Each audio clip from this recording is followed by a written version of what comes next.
I'm walking down Albany Street, Cambridge, Massachusetts, in America, and I'm surrounded by what looks like factories and an industrial centre, almost a nuclear plant. There are big white buildings with white domes and chimneys blowing interesting things into the air. I'm not in an industrial centre. I'm actually at the Massachusetts Institute of Technology, MIT, one of America's most prestigious academic institutions for science. And I'm trying to track down, that's not it, that's some laboratory. I'm trying to track down the nuclear science department because I'm here to interview the professor of nuclear science, Ian Hutchinson. There are lots of smart people in the world, but not too many of them make breakthrough discoveries about the nature of, energy. I study the physics of very hot ionized gases, and the main purpose that has driven humankind to study this in great depth is the possibility of bringing down to Earth scale, terrestrial scale, the energy source of the sun and stars, which is fusion energy. Nathan Howard, that's not who I want. Amanda Hubbard, Brian Lombard. So out of my comfort zone. Ian has authored more than 160 journal articles on plasma phenomena and nuclear fusion. As a wannabe academic, that is, for me, a depressingly large number. Ian has contributed significantly to our world's understanding of fusion.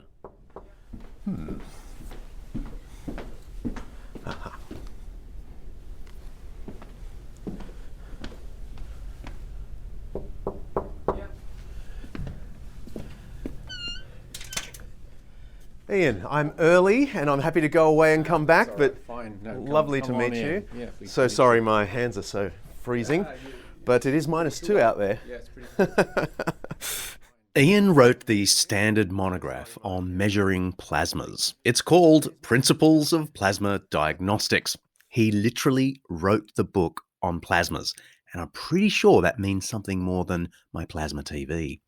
He's a fellow of the American Physical Society, a fellow of the Institute of Physics, and of the American Scientific Affiliation. And he believes in miracles. Healing, resurrection, all of it. I'm John Dixon, and this is Undeceptions.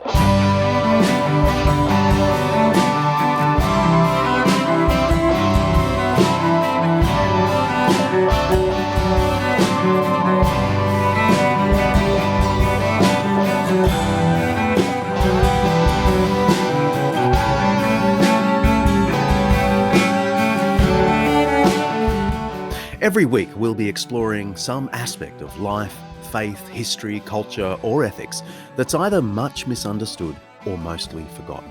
With the help of people who know what they're talking about, we'll be trying to undeceive ourselves and let the truth out.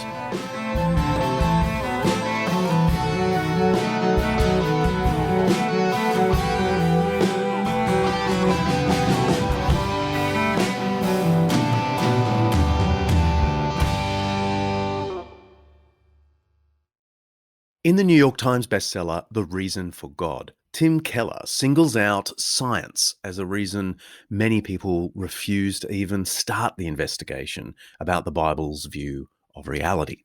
Since most religious people believe in a miraculous element, Keller points out, and we all know science has disproved miracles, there can't be much in religion worth exploring.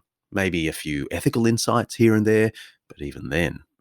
And the other best-selling books by atheists like Daniel Dennett, Sam Harris, and others have made much of this claim that miracles make religion a non-starter for anyone who wants to be a rational citizen of our scientific world.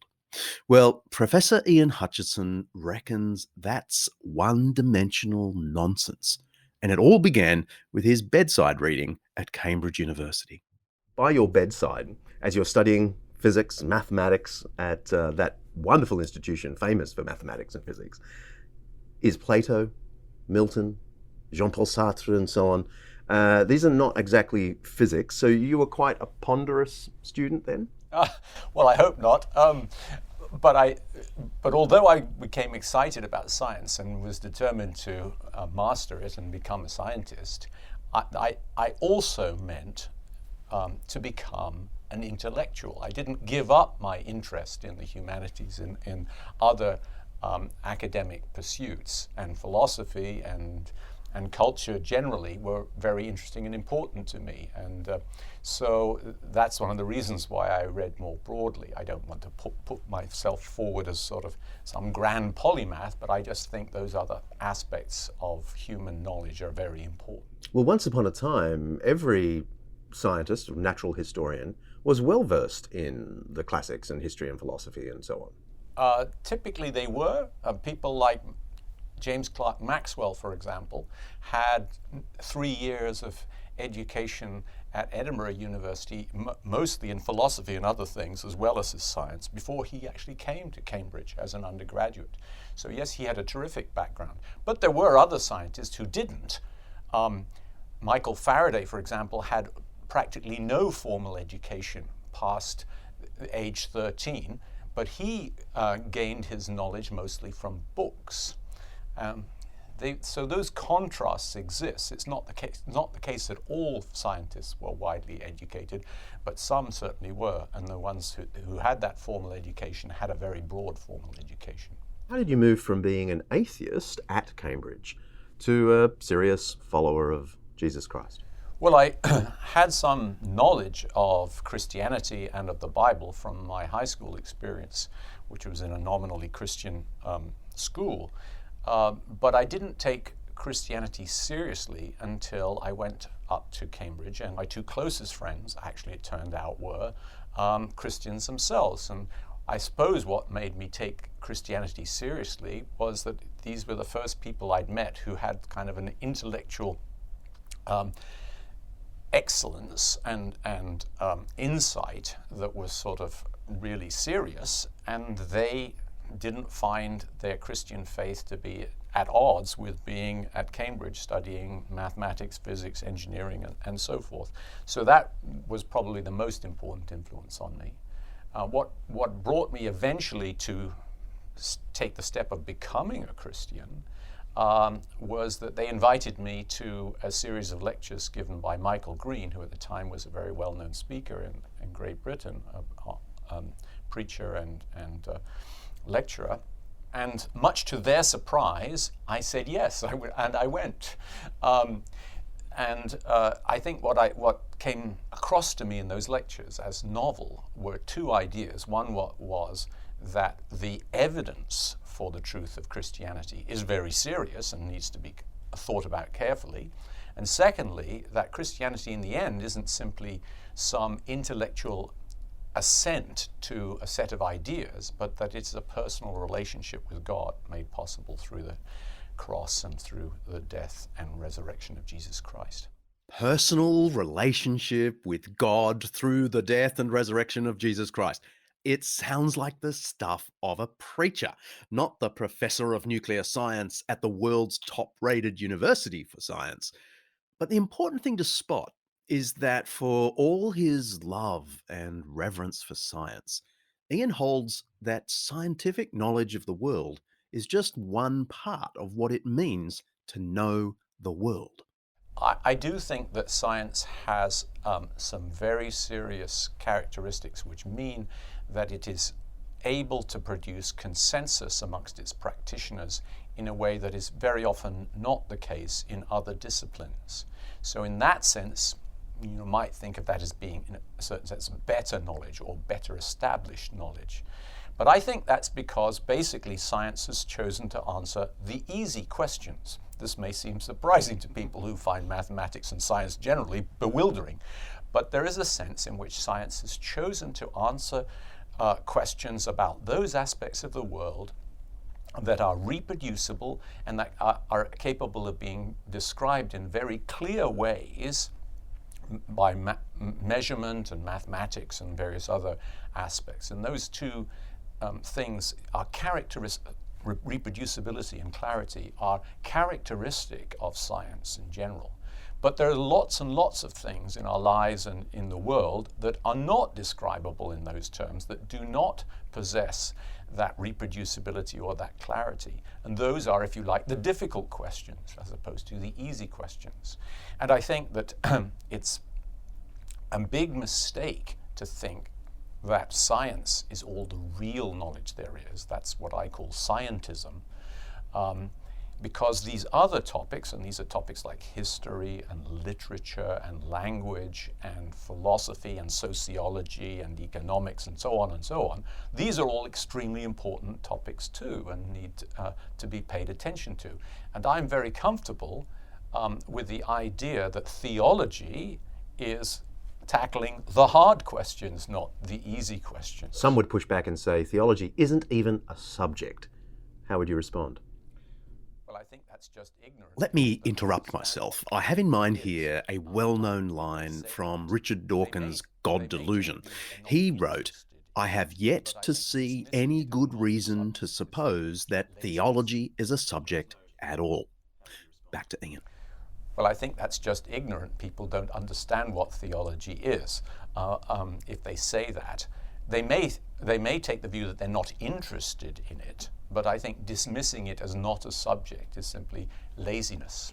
They argue that because you can't establish the existence of God through science, therefore we should dismiss it as being a non-question. But that's just scientism. That goes back to what we were just talking about. They're dismissing the hard questions because those hard questions can't be solved by addressing the easy questions. But of course not.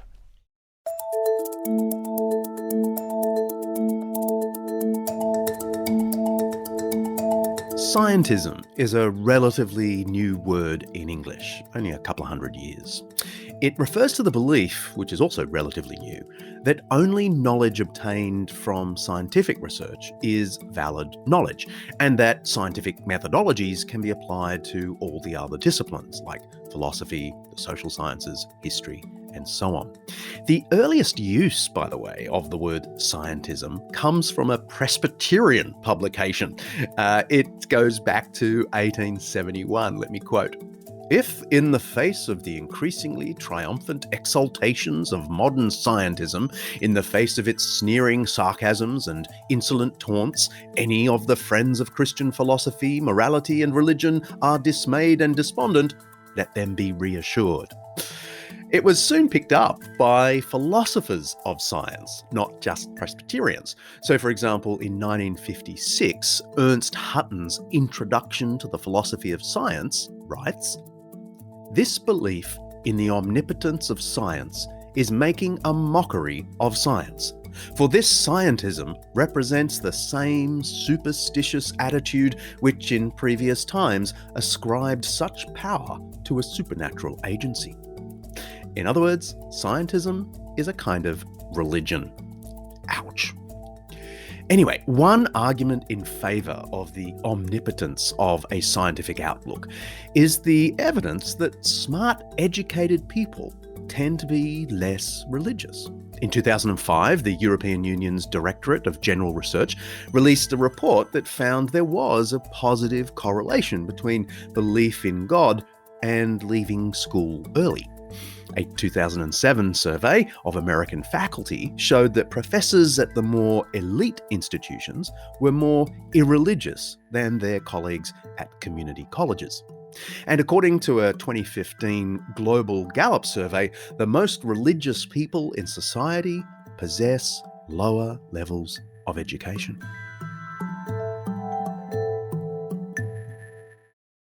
But it is true that belief in God is less frequent amongst professors from elite institutions. The more elite, the less likely people are to believe. Surely that's an indication that the smartest people in the land are not persuaded by any of this mumbo-jumbo.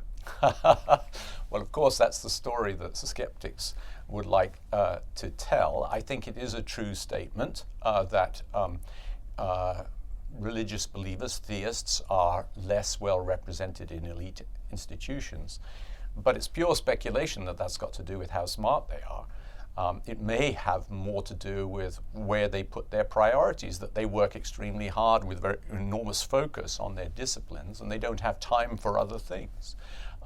And actually, in America at any rate, it's not the case that Christianity or theism is all that poorly represented in universities as a whole. Nationwide in America, something like in the ballpark of 50% of university professors say that they believe in God. They may not be Christians, but they certainly are open to the possibility of theism. So I think too much is made of this, smart people don't believe in religion argument. I've read several surveys that indicate, speaking about professors and belief, that in, say, biological sciences, there's less belief in God. But the more you go up to the, am I allowed to call them higher sciences? Physics and mathematics and so on, the belief in God increases. I have never actually seen serious statistics to show that. I certainly think that physicists, for example, are well represented amongst Christian believers. There are plenty of them. But at a place like MIT, I have colleagues who are Christians, who are, for example, the head of the chemistry department at MIT is a Christian. The former head of biological engineering is a committed Christian. And so Christians are very well represented on the faculty at MIT, particularly in leadership roles. Ian's throwaway observations actually check out. A study published in the journal Sociology of Religion concludes that in the US, the majority of professors, even at elite universities, are religious. Another found that worldwide, the religious actually tend to have higher education levels than the irreligious. And to cap it all off, a statistical analysis of Nobel Prizes awarded between 1901 and 2000 reveals that more than 85% of Nobel laureates were Christians or Jews, as opposed to 10.5% who identified as atheists, agnostics, or free thinkers. There's another famous study in the journal Intelligence that found that the cohorts in society with the highest IQ scores are not atheists, but Anglicans and Jews. But I'll leave that for another day, because that would make a very fun episode on its own. You write, and I quote, "I am impressed with several general features of modern physics and cosmology that are consonant with the universe being the creation of an intelligent and personal God." For example? Well, I think the thing that I'm referring to there is what is sometimes referred to as fine-tuning. So fine-tuning is the idea that if the laws of nature were even a tiny bit different from the way they are, that we've discovered them to be, then the world would be entirely different and might well not be able to support complexity or life or intelligence. I think that's actually a view which is shared by skeptics as well as by theists and Christian believers in the sciences. I think most physicists would acknowledge this. And that, to me, gives a question to answer, and that is, why are the laws of nature the way they are? And one answer is to say that they are the way they are because God, or the designer, designed them that way. A different answer is given by those who remain skeptics. And that answer is, well, there are lots of possibilities, and if we weren't in a universe that has these particular characteristics, we wouldn't be here. That's the so-called anthropic argument. I find that philosophically unsatisfying. I don't think it's actually answering the question.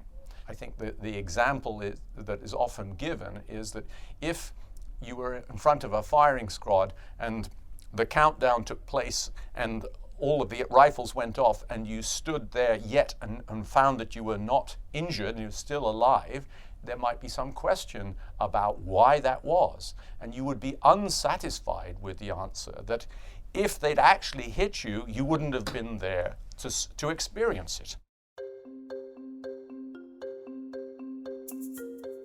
This might be the point to explain three different approaches to the whole science and God thing: creationism, intelligent design, and classical theism.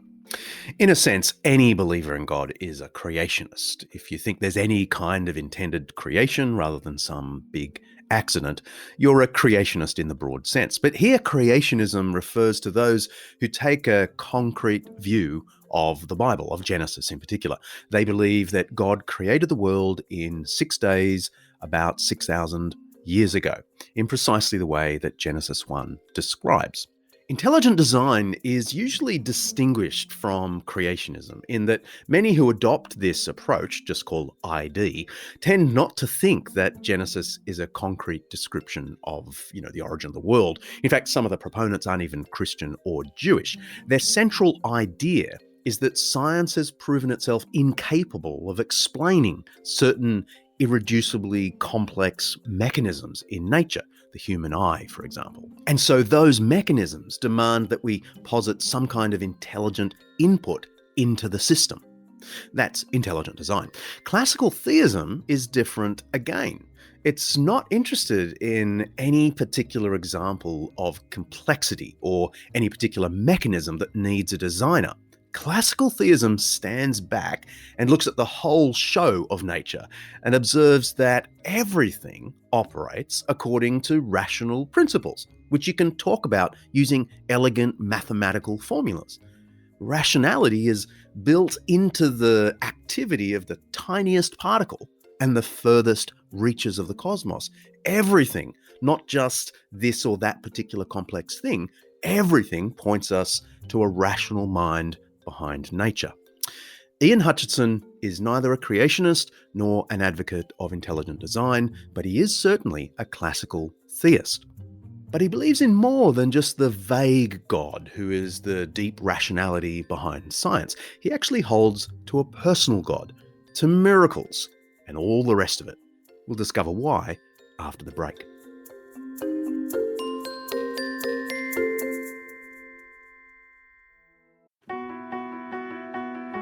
This episode of Undeceptions is brought to you by Zondervan Academic's new book, Jesus and the Powers, by N.T. Wright and Undeceptions' favourite, Mike Bird. Should Christianity have anything to do with politics? I mean, you could argue that Christians have done more harm than good once they get a whiff of power. Mike Bird and N.T. Wright address this question and other questions in this magnificent overview of the political implications of the Christian faith and the Church's historical engagement with the powers and principalities. They shed light on current geopolitical events and ask, what would it look like if there were a faithful Christian response to crises like the Russia-Ukraine conflict, the China-Taiwan tension, political turmoil in the US, UK, and Australia, and the problem of Christian nationalism. They build a pretty convincing case that Jesus' teaching about the kingdom of God confronts all forms of power, Christian and atheist, and calls on us all to support a pluralistic democracy where everyone, regardless of religion or irreligion, has a role to play in working toward the good of society. Whether you're a believer or a skeptic, I'd say this book will be an eye-opener.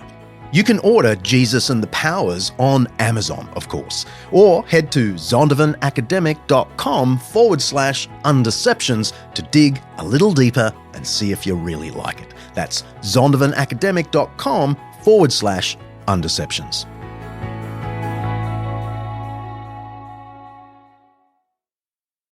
I have certainly seen multiple answers to prayer that can, to my mind, only be explained by God's action in my life and in the life of others. But I think I can only claim to have experienced one observable miracle, witnessed by two other people who weren't Christians. I've never told that story in public. And I'm sorry, I'm not going to be doing it here either. Some of you will think that I'm a little bit loopy if I give you the details, and I have my nerdy Anglican image to maintain. Suffice it to say, I wish I could go back to that moment with a camera and film what happened all of a sudden in front of the three of us with a genuine beneficial effect. I'm probably going to regret even telling you that. Ian has no problem making room for miracles in his scientific world. So, what is a miracle? I take the view that a miracle is an extraordinary act of God. In the New Testament, miracles are referred to by different names. They can be signs, they can be wonders, they can be mighty works. And of course the word miracle doesn't appear in the Bible because it's an English word, not a Greek word. But the fact of analyzing those things that we regard as being miraculous in the New Testament leads me to that definition that a miracle is an extraordinary act of God. The reason why I phrase it in that way is that Christians believe that God sustains the universe by his word of power. And so there is a sense in which God is always acting to sustain the world. But a miracle is an event in which God may sustain the world in a unique, maybe even different way from the way he normally is. So as a scientist, when I'm finding out about the laws of nature, I'm finding out about the way that God normally, in the normal course of things, is upholding the world. And he does that in an incredibly consistent and natural way, and that's what we're discovering when we're discovering natural sciences. But I don't think God is forbidden from sustaining the world in an extraordinary way for his own purposes if he wishes to. And so while I think that science shows that usually, in fact almost all of the time, the universe obeys the laws of science as we've formulated them over the centuries of modern science, I don't think that science has proved that absolutely 100% of the time those laws are followed, and they have to be followed. I don't think we can establish that on the basis of science, because science depends upon reproducibility, and miracles, for example, are inherently unreproducible. The famous Scottish atheist philosopher David Hume famously said that we shouldn't believe any testimony about a miracle unless the falsehood of that testimony is even more unlikely than the thing that is meant to be miraculous. You're not so sure about that. David Hume's arguments about probability are handicapped by the fact that he didn't understand probability terribly well. In my book, I go through a little bit of an analysis of Hume's probability arguments. But the short answer is that Hume believes that there is essentially consistent evidence. He believes that there's evidence of completely universal laws that are never broken. But in order to make that case, he had to simply ignore the fact that there are claims all the time of miracles taking place. So he was essentially making an assumption about human experience that rendered miracles infinitesimally probable, or incredibly improbable, if you like. And that was the basis of his probability argument. He also had other arguments. For example, he defined miracles as basically violations of universal laws. And since he believed universal laws were universal, he was effectively defining miracle as something that can't happen. And then he concluded that it cannot happen. Well, that seems to be begging the question. Should we be suspicious, though, about the fact that miracles seem to be more common in ignorant times and less common in our learned times? Well, I certainly take the view that not all miracle claims are true. And so it's certainly the case that in earlier times when we were less familiar with the laws of nature, or in underdeveloped or undeveloped countries where there's very little education and so on and so forth, miracle claims may be more widespread. But that just simply means that we didn't have our critical apparatus perhaps as finely tuned. But it's still the case in the modern world that millions of people each year are claiming to have experienced miracles. So there is no uniform human experience that rules out miracles. Going back, though, I do think that from a Christian perspective, The fact that we read in the New Testament that surrounding the life of Jesus Christ, there were lots of miraculous healings and other events, shouldn't be a surprise to us, because if we believe that God has entered the world in the person of his Son, Jesus Christ, it would be perhaps surprising if there weren't uniquely significant events that surround that entry. And I think also similarly when Christianity is entering new societies, for example in missionary work, I think that it's not unreasonable to suppose there might be a reason why more miracles happen in those situations than in others. And oddly enough, science may be broadening our understanding of the possibility of miracles. My name is Miles Morales. I'm the one and only Spider-Man. At least that's what I thought. You ever hear of the Super Collider? You're gonna love this. Dimension opening now. You're like me. That's impossible. All right, kid, listen up. This fry is your universe. It's soggy, it's weird, it's gross. And this delicious normal fry is my universe. Films like Into the Spider-Verse, Avengers Endgame, Interstellar, and loads of others my director Mark Hadley loves build their entire plot lines around various aspects of quantum physics and have become so popular they've spawned an entire genre of futuristic storytelling called quantum fiction, apparently.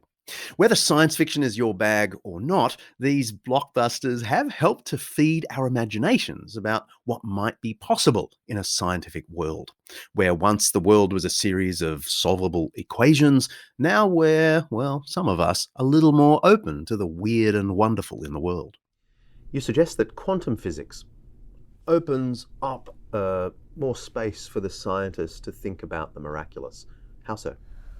Well, in the 19th century, when classical physics ruled, science was reaching the point where it seemed as though the laws of nature could be expressed by deterministic equations, and that the universe was entirely deterministic in the sense that you could solve the equations of motion or the equations of science and starting with initial conditions and project forward in time, and therefore the future was entirely determined by the past or the present, okay?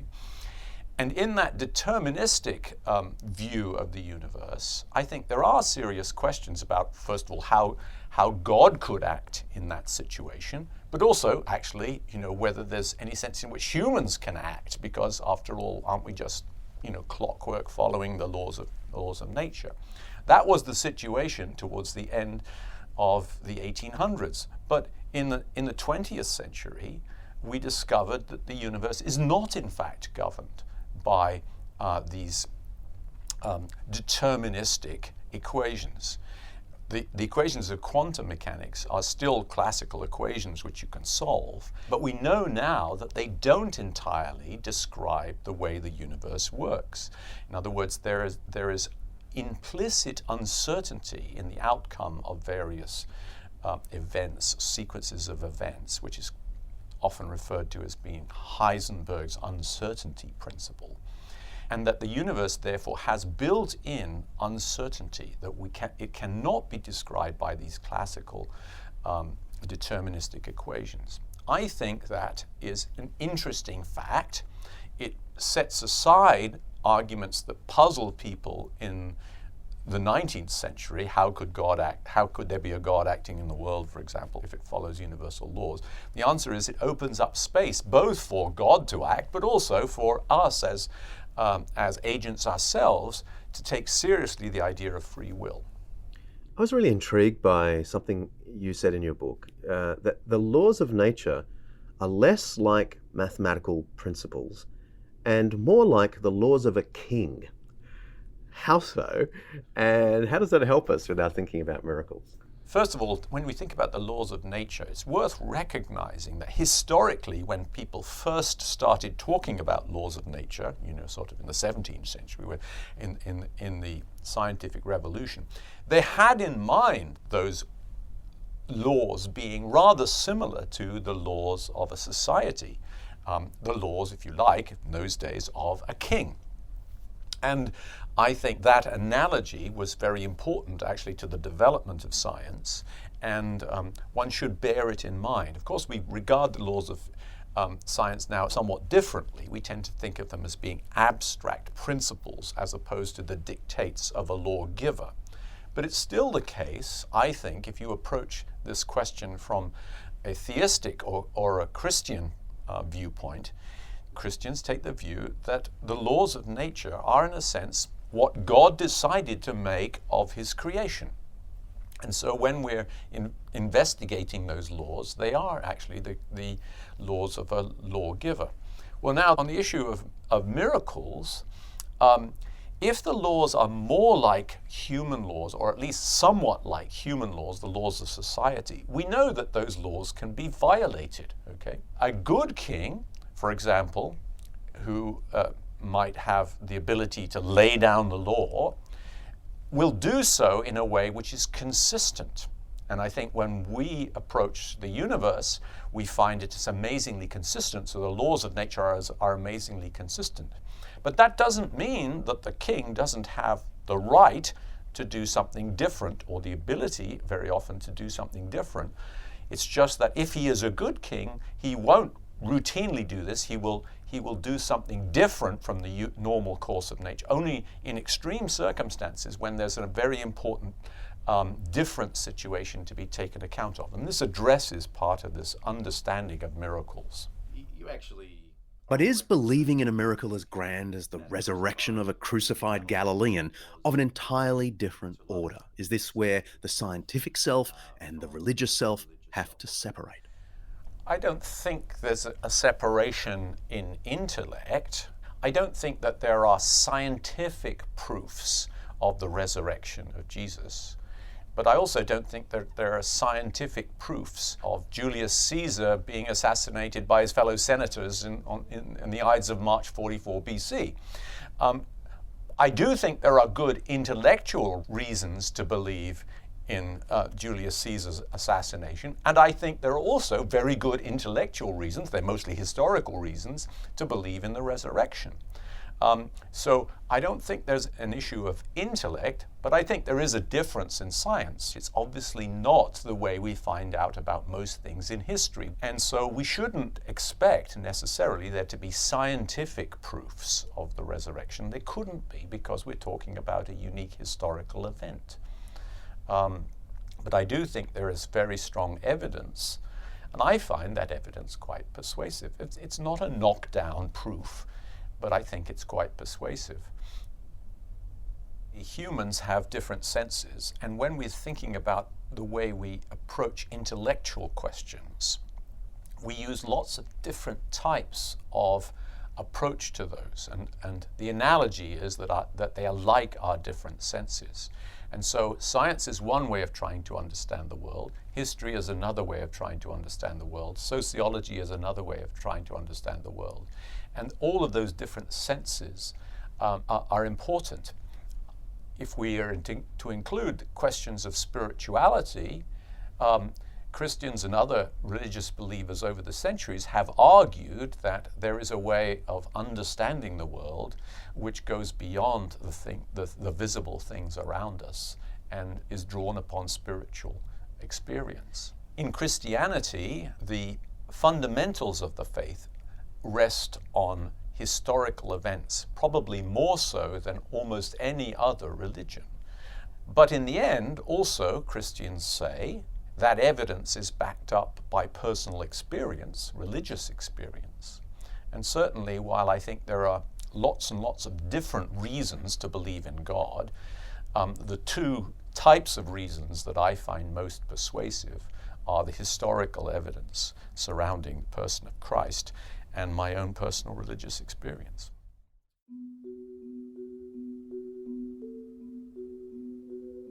Let's press pause. I've got a 5-minute Jesus for you.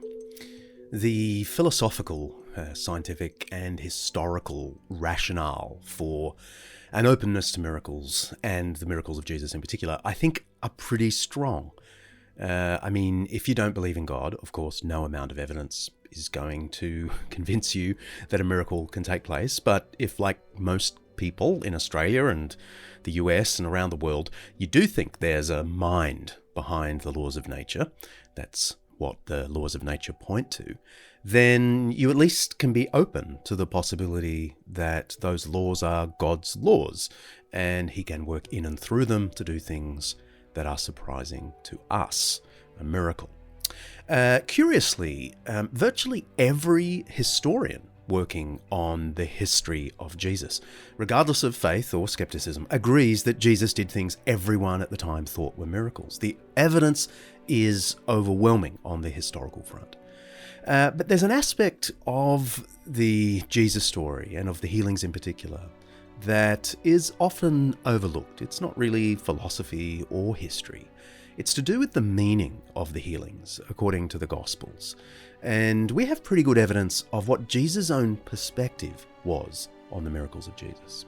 I mean, on the one hand, of course, Jesus' healings are acts of compassion and authority, and there are many texts in the Gospels that make those 2 points. But Jesus gave his miracles a more theological interpretation, if that's the right word to use. According to Jesus' own words, his healings are a reversal of the curses of the Old Testament book of Deuteronomy. This may sound weird, but it's a particularly important interpretation in the discussion of the life of Jesus. Before his death, John the Baptist learned about Jesus' increasing fame and sent Jesus a question. Basically, are you the one? And so there's this passage in Matthew 11 and Luke 7, which comes from their shared source, which scholars call Q. Don't worry about the details. That goes like this. When John heard in prison what Christ was doing, he sent his disciples to ask him, are you the one who was to come, or should we expect someone else? And Jesus replied in these choice words, go back and report to John what you see and hear. The blind receive sight, the lame walk, those who have leprosy are cured, the deaf hear, the dead are raised, and good news is preached to the poor. Now, here's the thing. Those words were clear in their meaning to those who first heard them. I mean, especially John the Baptist and his disciples, and the gospel writers and readers. Many Jews in Jesus' day believed they were living under the curses listed in the Old Covenant, in Deuteronomy chapter 28. In that Old Testament book, there's this list of curses if Israel doesn't follow the ways of God. And it includes things like fever, skin disease, blindness, insanity, and a number of unpleasant physical conditions, including death. And Jews knew that they had disobeyed the covenant, and many believed they were living under those very curses. And by the time of Jesus, there was great speculation, or hope might be a better word, that there would be a time when this judgment would be lifted. And the reason they thought that is because there was a biblical book written after Deuteronomy, but long before Jesus, called Isaiah. And in Isaiah, there are all these promises about the lifting of the covenant curses. And it all involves this sort of lifting of the diseases on Israel. So Isaiah 29 says, in that day, the deaf will hear, and the darkness of the eyes of the blind will see. Or in Isaiah 35, we read, the eyes of the blind will be opened, the ears of the deaf unstopped. Then the lame will leap like a deer, and the mute tongue shout for joy. Isaiah 61 has a similar list of things about the lifting of the curse. Now, here's the thing. Jesus' exact words back to John the Baptist in that passage in Matthew and Luke I just quoted are brimming with significance. He answers John's question with a précis of his own activity, deliberately couched in the language of those Isaiah promises. To quote it again, go back and report to John what you hear and see. The blind receive sight, the lame walk, those who have leprosy are cured, the deaf hear, the dead are raised, and good news is preached to the poor. Now here's the thing. Jesus' powers, his signs, his miracles, are not a party trick designed to enhance his reputation. Still less were they a model for contemporary faith healers. They were a specific message to ancient Israel. They signaled the end of the time of judgment and the beginning of renewal. Now, I'm not saying that's all that the healings of Jesus mean. There's much more to his healings than that, and we'll no doubt cover that in future episodes. But the thing I just want to underline for now is that, as with so much of Jesus' life, things he said and did only make sense when we read those words and actions against the backdrop of the Old Testament and what ancient Jews were saying around the same time. This is not to say that the miracles of Jesus don't have ongoing significance and a message about his compassion and the renewal of the whole world. They do. But first and foremost, they were a message to his own people, to ancient Israelites conscious of being under God's curse. The message was, the time of favor is now. The curses are being lifted. There's an invitation to begin again. You can press play now.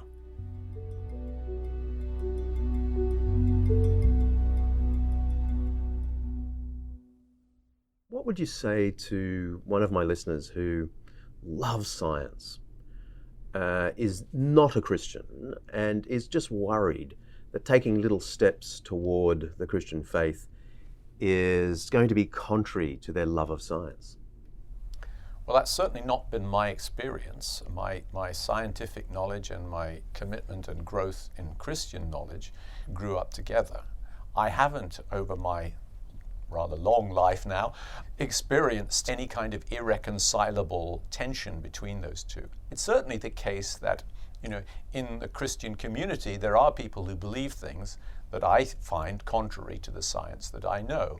And so there are imperfections in those communities. There are also imperfections on the scientific side. There are scientists who assert things about the ethics and so forth of science that I find unacceptable from my Christian perspective. So it's not that there are no tensions between science and the Christian faith, but I find them not to be irreconcilable, and I don't think that science is put at risk by Christian belief. In fact, historically, the people who founded the scientific revolution and throughout the centuries since have contributed very strongly include predominantly people of the Christian faith. Clerics were very important in the 18th and 19th centuries because many of them were the amateur scientists of those days. And so while we have professional scientists these days, not the amateurs of those earlier times, if you look at history, it's simply a fallacy to think that there is some kind of inherent warfare between science and faith. That's simply a myth. It's a myth that's been adopted in a rather widespread way. So part of what I want to do is to explain both to Christians and to skeptics of all religions that is indeed a myth, and that we should take those relationships more seriously, and Christians should be more accepting of science, and those who are persuaded that science is very important should take Christianity more seriously. Got questions about this or other episodes? I'd love to hear them, and we'll try and answer them in an upcoming Q&A episode. You can tweet us at Undeceptions, that's simple, or use regular old email at questions@undeceptions.com, or if you're brave, go over to the website undeceptions.com and record your question on the little pressy button thing where you can record your question. And while you're there, check out everything else related to this episode and tons of other bonus content. Look, if you like this show, I'd love to just give a little shout out to my mates Michael Jensen and Megan Powell-Dutoit with their podcast, With All Due Respect. It's another member of the Eternity Podcast Network, but these guys argue over all sorts of issues of the day and do it in a way that I think is a model example of disagreeing politely. eternitypodcast.com. Next episode, we talk with Australian journalistic icon and newly out of the closet God botherer, Greg Sheridan. See ya.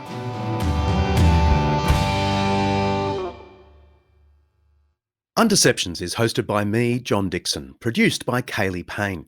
Our theme song is by Bach, arranged by me and played by the fabulous Undeceptions band. Editing by Bryce McClellan. Oh, I think I forgot to mention director Mark Hanley. Oh well. Head to undeceptions.com where you'll find show notes and loads of other stuff related to these undeceptions. Over the coming weeks, we're going to be transforming undeceptions.com into a whole library of audio, video, and printable stuff designed to undeceive and let the truth out.